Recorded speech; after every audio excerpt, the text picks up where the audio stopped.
Lamar has been the better passer as far as passer rating, So that's a shocking stat that I find. And remember, this includes Lamar's early years when he wasn't as good of a quarterback. I know his second year he was great at passing numbers, but he's gotten better as a passer. So I think Lamar. I think most people would think this is fake. I think if like this screenshot gets shared on the internet, people will be like, "That's manipulated." Yeah. So this is so perfect because I really want to talk about how do we know who's a good quarterback and who's not. Because we know it can't just be stats. And this is so perfect because Nick's reaction to this is exactly what I've been talking about a lot. And I think his reaction makes total sense here.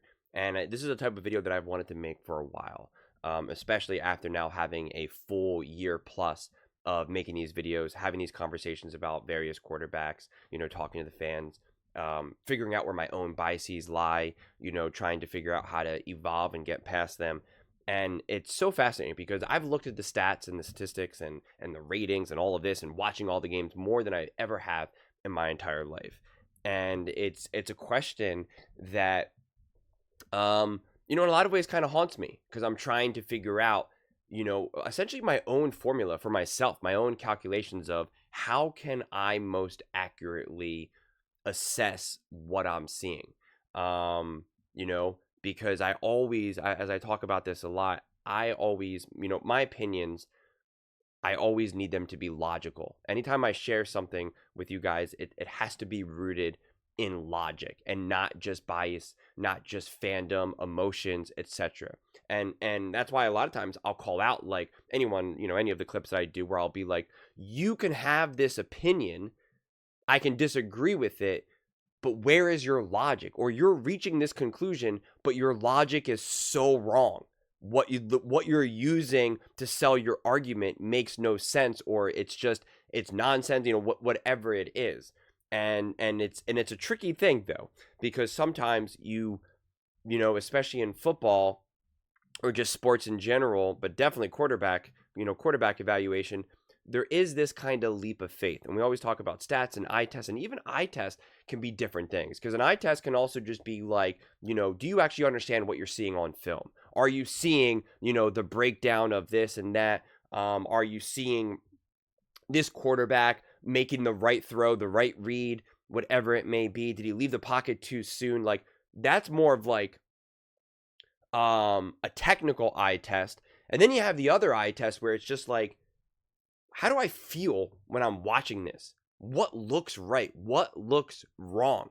What seems to go with the flow of the game? Like it's a tricky, elusive thing that doesn't have a fully defined answer. And I want this video, I think it's going to be a series of a couple videos of really trying to kind of get to the bottom of this, but I want it to be really collaborative, and that's why I kind of wanted to kind of use this as a jumping off point, as kind of like video one, step one, and really kind of just throw out all these questions, see what other people, see what their answers are, and then kind of go from there.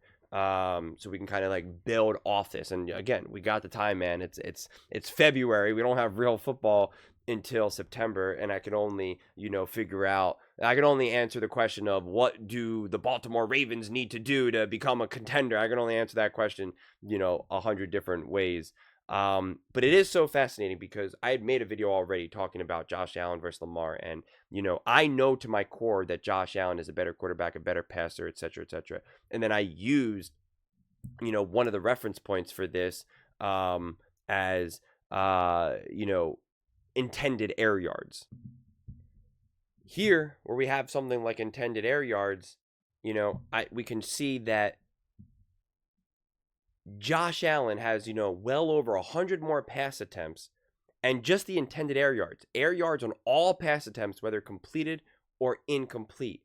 And what something like this signals to me, and why I want to use total air yards instead of, intended air yards per pass attempt, completed air yards per completion, etc., is because this signals to me is that they're essentially having Josh Allen throw the ball way more and all over the field and be way more aggressive. And so when you're bringing that level of aggression, you're going to have a lower pass rating. You're going to have a lower completion percentage. You're going to have some of these things. Whereas the passing game for Lamar Jackson, at least specifically in this season, is a lot more strategic, a lot more intentional, a lot more conservative, etc. Not to mention, if you actually now watch the film itself, and again, this is where now it's going to just be the general eye test versus the technical eye test.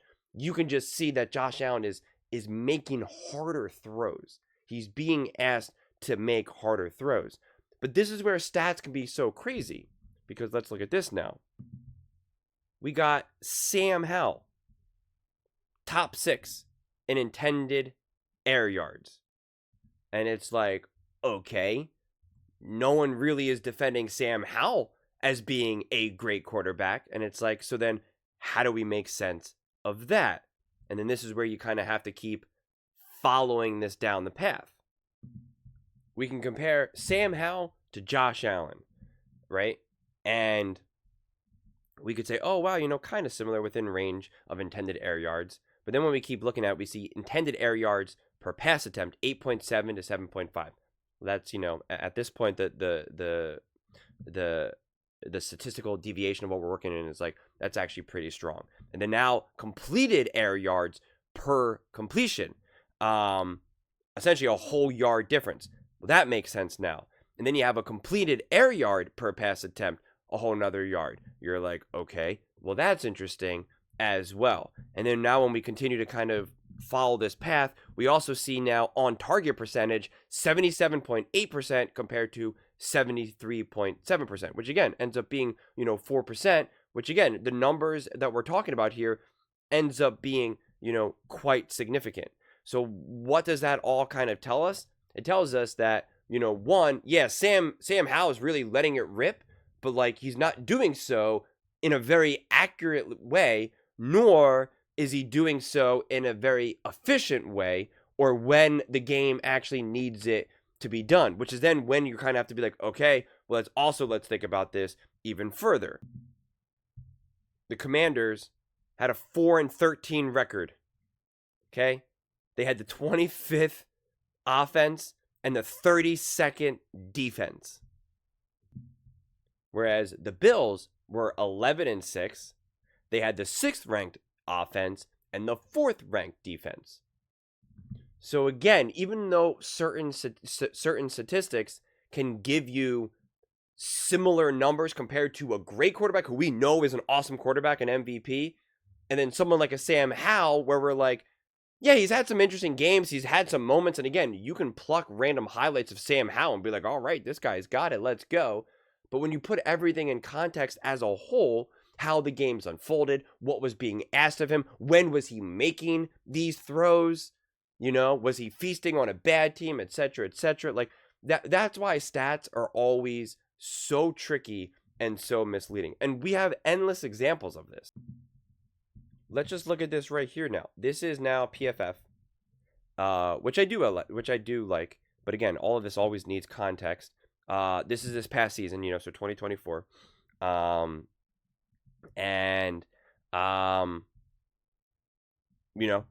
Here we have it. We have Baker Mayfield ahead of Patrick Mahomes. Do we believe that Baker Mayfield is better than Patrick Mahomes? I mean, what's the actual evidence for that? Where's the actual evidence for that? We have, Geno Smith, Brock Purdy, Kyler Murray, better than Aaron Rodgers even. And obviously this was an up and down, kind of a more different year for Aaron Rodgers, but it's just like, is anyone confidently saying that Geno Smith is a top 10 quarterback?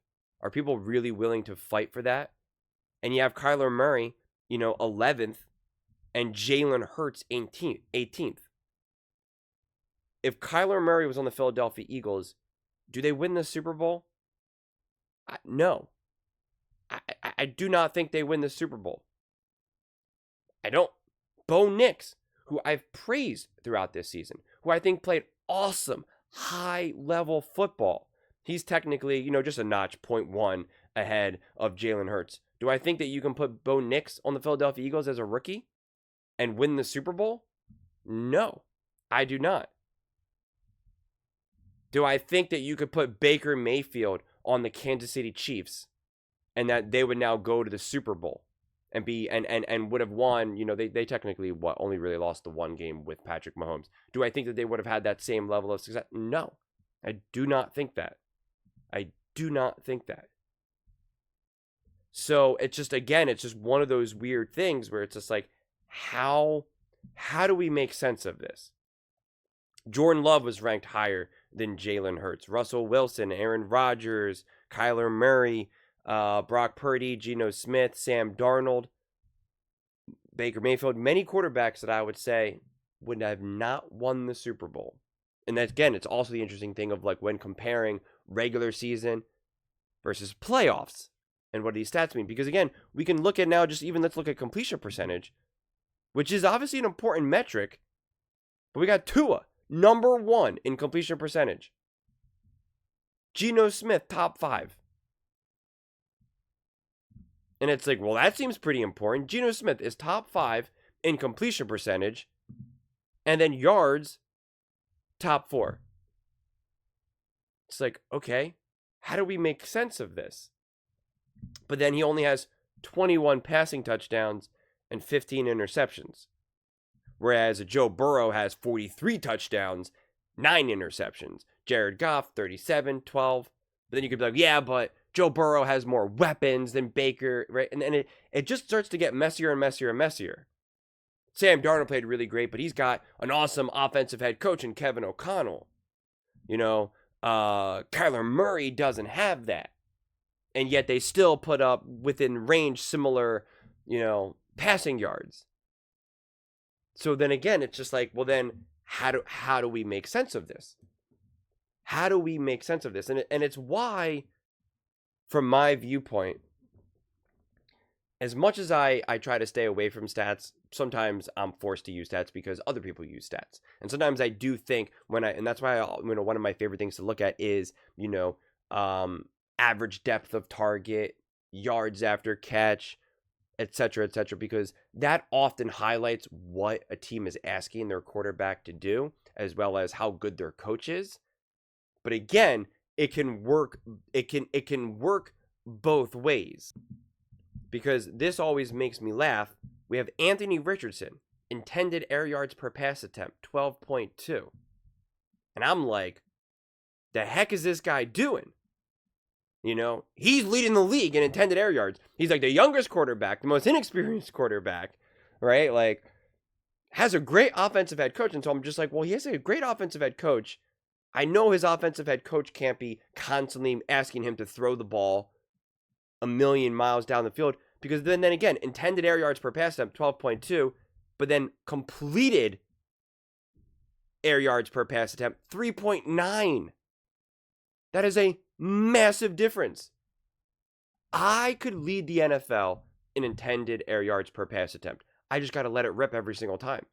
If every time I call hike and I just launch the ball 30 yards down the field, well, then I'm averaging 30 yards, 30 intended air yards per pass attempt. And I could be averaging 0 completed air yards per pass attempt. But again, sometimes you can have an awesome quarterback and probably not as extreme as this, who has a lot of, more intended air yards when compared to the complete, like a larger gap than what you would want to see in terms of intended air yards per pass attempt versus, completed air yards per pass attempt. And so that's why, like, stats are, it's just like, it's tricky. Whereas if you just watch a football game of Anthony Richardson and just watch the game unfold, throw away the stats, throw away the completion percentage, throw away the touchdown interception, throw away any of that. You're just watching and you can say, there's a lot of confusion here. That was a bad throw. That was an unnecessary throw. Should have taken the check down there. Maybe I can criticize Shane Steichen in this moment, be like, why did you call that play? Whatever it is. So Shane Steichen probably, I disagree with 4 decisions that Shane Steichen made throughout that game, but 95% of it is on what the heck is Anthony Richardson. Wow, Shane Steichen schemed some guy wide open and Anthony Richardson missed it. You don't have to be too technical about it either. So it's just kind of weird. It's a tricky thing. And to me, this right here is kind of like a great example of how some of these stats can be misleading. But then it's just like, when can you use stats like this in a way that's not misleading? And in a lot of ways, the best way to do that is when you are talking about teams that are a little bit more comparable. The Josh Allen to the Patrick Mahomes, the Joe Burrow to the Lamar Jackson, when they have at least some semblance of similarities, where their teams are relying on them, or maybe the coaches are similar, or that sometimes it highlights a coaching difference. When you see that Josh Allen has had significantly less yards after catch compared to, say, a Patrick Mahomes, again, what that signals to me is coaching. And then you can say, well, hey, Josh Allen is being asked to throw the ball further than Patrick Mahomes, and yet he's getting less yards after catch than Patrick Mahomes. It's like, again, to me, that signals scheme, and it's pretty interesting. But it's also not the guaranteed of, aha, that's proof either.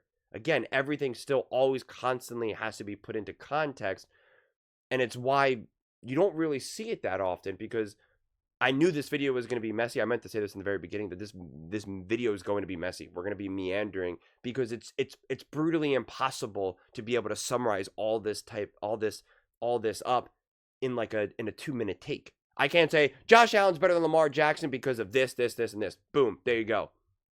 Because there's always more context that needs to be added. And it's why each individual fan base so strongly believes that their quarterback is the best. The Baltimore Ravens believe that Lamar Jackson is the best. The Buffalo Bills believe that Josh Allen is the best. Patrick Mahomes, best. Dak Prescott, best. Jalen Hurts, best.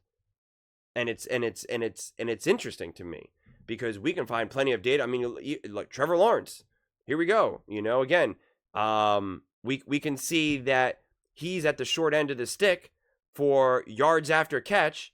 But then he's also having, a pretty decent completed air yards per pass attempt. And then when we look at it, his, PFF ranking, let's see, where is he? We're like, here we go. He's 18th, which is a little hard because he didn't play the whole time, obviously. So his numbers are going to be significantly less. We're like, well, wait a second. He's kind of within range. His team's asking him to do a fair amount, and he's doing a decent enough job. Why aren't we having the same conversation about Trevor Lawrence? We're saying, well, give him a better coach, give him a Jamar Chase, then hey, he would be winning games as well. He would be a top 5 quarterback. It just continues to get messy. It really, really does. And that's why it's just there's no easy answer to get there, which is why, for me, I try to isolate a few key stats that I think can be important, but it's always impossible to share, because then every video, every take would be incredibly long. And so the foundation of a lot of my views are going to be seen as the eye test. And I want to unpack that more, and I'm not going to probably do it this video, because I want to see what other people have to say and then kind of continue this forward. But is really kind of the eye test rules all. And again, not even necessarily a technical eye test when you're really kind of, like a quarterback coach or an offensive coordinator would be doing. It's more of kind of like understanding, where is the quarterback taking over for the coach? When is the coach putting the quarterback in a position to succeed? When is the quarterback failing when the coach is succeeding? And when is the coach succeeding? Or excuse me, when is the quarterback succeeding when the coach is failing? When is the quarterback overcoming the defense, his own defense? When is he overcoming a limitation of weapons, O-line, whatever it may be? And that's why actually kind of using Patrick Mahomes' current, most recent Super Bowl performance highlights it so much. That's why in many of my Mahomes and Eagles and in those types of takes, I said there was moments for both Jalen Hurts and Patrick Mahomes where we can say that the O-line was better for the Philadelphia Eagles than for the Kansas City Chiefs. That is absolutely 100% true. But both quarterbacks had a handful of moments where they both had a moment where they both have that second where it's kind of like, okay, I am Patrick Mahomes. I am Jalen Hurts. I have the moment. I have that gap. I have that separation. I have that extra second to do essentially what I need to do.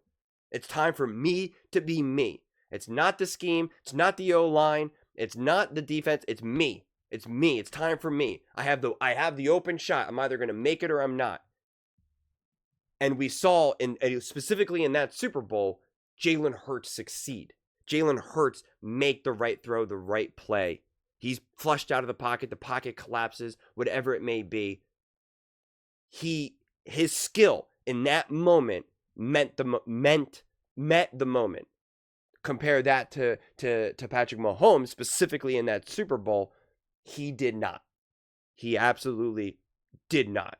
So that's why it's like, yeah, we can say that those sacks and all of that obviously hurt him, and that defense was just so great.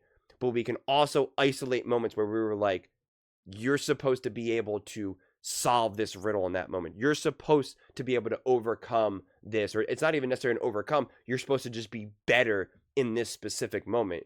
You were not. And it really gets zero in. But again, that's also just now on a game basis, on a drive basis. That's why I'm always against using a singular game or a head-to-head game as proof, right? I don't use that Super Bowl as proof that Jalen Hurts is better than Patrick Mahomes or something like that. You know, like that's not the argument either. But at the same time, it's why it's important to kind of watch games over such a long trajectory to be able to kind of be able to understand what you're seeing in context. Because like I always say, we can find highlights of backup quarterbacks balling, Jake Browning, Gardner Minshew, you know, whatever. And we could be like, dude, look at some of the throws that Nick Foles was making. You know, look at some of the Super Bowl drives for Eli Manning. Like literally better than Patrick Mahomes has ever done in his career. And yet no one's going to say that Eli Manning is better than Patrick Mahomes. Like everything has to be looked at as a whole, but it's hard to constantly keep in your memory. I don't remember, you know, all 16, 17 games from Geno Smith in 23 or 22. I don't even remember. Was he starting in 22? Was that when Russell Wilson was starting, or no? Russell Wilson had already left and he's at the like. It's just hard. It's hard to remember exactly. And even if he had a great season, it was like, well, how did that season unfold? Did they have a massive running back? What was their O-line like? Who was calling the plays? It's hard. It's hard to constantly remember even how all of this stuff, you know, unfolded. Because again, we can look at this and it's like, hey, Kyler Murray, you know, hey, according to PFF, had a pretty decent year. You know, completion percentage 68.8. Well, that's pretty good. You know, 82 rating. You know, essentially right in the same range of being top 10. And yet there was many moments I'm watching Kyler Murray play and I'm just like, that's a bad decision. That's a bad mistake. That's a bad play. You know, what are you doing? But then now why am I not then saying, yeah, but that's on the coach. They need a better O-line. What are they doing? They need to get another tight end or better deep, you know, whatever it is. And you just kind of keep tying yourself in a knot. And it's a tough one. It's a tough one, which is why I think at the end of the day, it's just eye test. Eye test. But you really, really, in order to really be successful at the eye test, you have to really honestly check every single bias that you have. And you have to be willing to kind of go through other hypotheticals, which I notice that fans really don't always like to do. I love it. I come from a background where I love thought experiments. You know, even thought experiments that are very bizarre and weird. And there's people that just, they just can't do it. There's a very popular thought experiment where it's kind of like you have the opportunity to save, a house is on fire and there's a painting that's worth like $10 million. Or there's, you know, a family of 3, right? If you save, you can only save one or the other, the family of 3 or the painting. If you save the painting, you'll be able to sell that painting for $10 million and save thousands of people. But if you save the family of 3, you save the family of 3. And now you let that painting burn. And it's a thought experiment to be like, technically, it's better for the world. It's a more net positive for society to save the painting. But in the real world, you would never do that. You're going to save the family of 3, even though you would save more lives. And it's just meant to kind of, unpack and wrestle with the idea of kind of like, how do we wrestle with this, morality? How do we make sense of some of these philosophical questions? Some people are more than willing to kind of wrestle with that, have fun with that thought experiment, and kind of contemplate what it means. And other people are like, well, this is the dumbest thing ever. Why would you do that? And I see a lot of fans do that, where you're just like, okay, the Philadelphia Eagles won. They beat the Washington Commanders. And you have some people like, yeah, but look at those turnovers. If those turnovers didn't happen, then the game would have been differently. And you have two types of fans in that moment, where some fans are like, well, that's ridiculous. Their turnovers happened, and the Eagles caused them, and they won. That's what it is. Like, I'm not even, like, my mind shuts off, or my mind automatically turns to red when I hear a question, a comment like that. I'm done, right? And then you have other people that are kind of like, yeah, let's actually contemplate this. And I'm the latter, because I recognize, yes, we can't take away those turnovers. Not to mention, we also now need to drill in and be like, well, the Eagles caused those turnovers. Were those turnovers fluky? But also, you're right. Let's think about how this game unfolded if we take away those turnovers. If those turnovers didn't happen, what would the game look like? And I think it's important to do that, because then that helps you get closer to the reality. Because even if we now just gave touchdowns or field goals to the Commanders instead of those turnovers, you can still see that the Philadelphia Eagles were the better team. You could still see the Eagles were moving the ball better. They were more organized. Their defense was more opportunistic, etc. You can still get to the answer of the Eagles being better. And sometimes you don't reach that conclusion. Sometimes you're like, yeah, if those turnovers didn't happen, they don't win. Good thing that the Eagles caused those turnovers. And that's okay to reach that conclusion as well, because now it gives you a more appropriate understanding of now the Eagles going up against, at this point, it was either going to be the Buffalo Bills or the Kansas City Chiefs. Like, it helps kind of put some of those things in context. And it is important to kind of put your mind in that uncomfortable situation. A lot of thought experiments, especially, moral philosophy and stuff, like they force you to kind of wrestle with pretty uncomfortable, philosophical kind of, thought experiments. And I notice a lot, again, football fans don't always want to do that, but it does help you get closer to the actual truth. Which I know that can kind of potentially sound like a weird way to get there, but it's how my mind works. And it's why it's funny, because, especially throughout the season, a lot of people give pushback to the idea of like, well, in football, it's all about winning. It's not how you win. There's no style points. This isn't college, et cetera, et cetera. But in a lot of ways, there are. In a lot of ways, there are. And again, it's how you get closer to the actual truth of what's a good team, what's not a good team, what's a great player, what's not a great player, where is the coach coming up short, where is the coach succeeding, where are the players, et cetera, et cetera, et cetera. I can watch Dak Prescott play throughout this season and objectively say, I've seen some moments where he looks really sharp, and I see some moments where he looks really bad.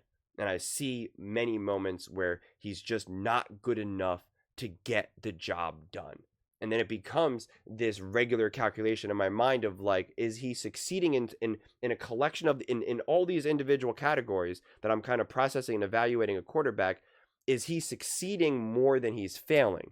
And again, it's really kind of like, he's 4 out of 10 in this category, 5 out of 10 in this category, 3 out of 10 in this category, 9 out of 10 in this category. And it's just like, it's kind of these dials that are kind of constantly fluctuating, which then gives you the felt sense of like, good quarterback, great quarterback, elite quarterback, bad quarterback, good game, bad game, great game, lucky game. And there's no really easy answer, honestly. There's really not, which is how you get something like this, where Nick knows to his core he believes in Josh Allen, and yet is saying, if you saw this, people would think that this is fake. That's how you kind of get this effect. Because people are always unwilling to kind of have uncomfortable conversations and evaluations with a said quarterback, with a team, with their own personal belief. And yeah, it's something that I want to continue to unravel and continue to unpack, to figure out kind of like how you get there, how you can watch a game and leave feeling you can watch one game and be like, whoa, Geno Smith is balling, like, wow. And then you can watch another game and be like, Geno Smith's not very good. I'm not so sure the Seattle Seahawks should, sign him to an extension or something. And it's just like, how do you make sense that, oh, wow, Geno Smith has a higher completion percentage than Josh Allen? Does that mean that he's better than Josh Allen? No. Well, then why? And it's just, I don't know. Yeah, I think I honestly could talk for another half hour about this, because there's no real direct answer that would really be, that would offer a large degree of satisfaction, which is why people love stats like this, because it gives them the feeling of the truth, because it's 1 + 1 = 2. And I always talk about that. 1 + 1 has to equal 2. But this is also an art and a science. Looking at something like, oh, look, Lamar Jackson has a higher completion percentage and more yards per pass. Therefore, he's throwing further passes at a higher rate, more accurately, right? Like, look, he's got less interceptions, a higher passer rating. Like, therefore, like, it's not. But people want it to be, because it helps them make sense of it all. But again, if you're going to wrestle with that, then you're going to have to wrestle with stuff like this. Dak Prescott's last full season was in 2023. He had a 105.9 passer rating, which is above Lamar Jackson. I guess therefore, Dak Prescott and Kirk Cousins, for that matter, are better than Lamar Jackson. No one actually believes that to be the case. Nobody. And you can't say, well, they had a stacked roster in there. No, I think we would say at that point the rosters would be a little bit similar. No one has Dak Prescott didn't have a special elite coach, like an Andy Reid, that we can say, well, that, he's constantly putting himself in a position like, that's why, even if you really want to buy into some of these statistical arguments, it's like, well, be careful. Be careful, because then if you do that, you have to accept other truths. And it's, things can get weird pretty quickly. So hopefully you found this interesting. If you guys did, since we have this off season and there's just less specific things to talk about, if you guys enjoy some of these more freestyle, meandering type videos, trying to kind of just process and think about things out loud. If you also even like some of these longer videos, because this is probably going to be my longest, or definitely one of my longest videos to date. Like I said, this is definitely meant to be like more collaborative. I always see all of these videos as collaborative, but like this is more collaborative than anything else. Because I am curious to see like how you guys process all this, how you guys evaluate this, how you wrestle with some of these things, if you even think about it, because some of you might not care, obviously, considering what I do and what the conversations that I'm trying to have. I'm obviously going to be looking at this a lot more deeply than your average fan, which is obviously makes total sense. But I'm just curious, how this all adds up for you, or if it doesn't, and kind of, again, how do you wrestle with that? How do you wrestle with, someone like a Geno Smith being above, Dak Prescott having a better passer rating at 23 than Lamar Jackson, but yet knowing to your core Lamar Jackson is a better quarterback than Dak Prescott. Like, how do you make sense of it? But those are just my thoughts. I'd absolutely love to hear yours. So let me know in the comments below. I read every single comment. So whether you agree with me or disagree with me, either way, let's get in some discussions. Let's get in some fights. But ultimately, let's just have some fun. And please do consider subscribing. We're building an amazing community here, and I absolutely love to see you part of it. I want to build something that we all genuinely feel connected to, something that we're really excited to be part of. I think we're well on our way to doing it. And please don't forget to give this video a thumbs up, as it really does help the visibility and the algorithm. Thank you so much. See you next time.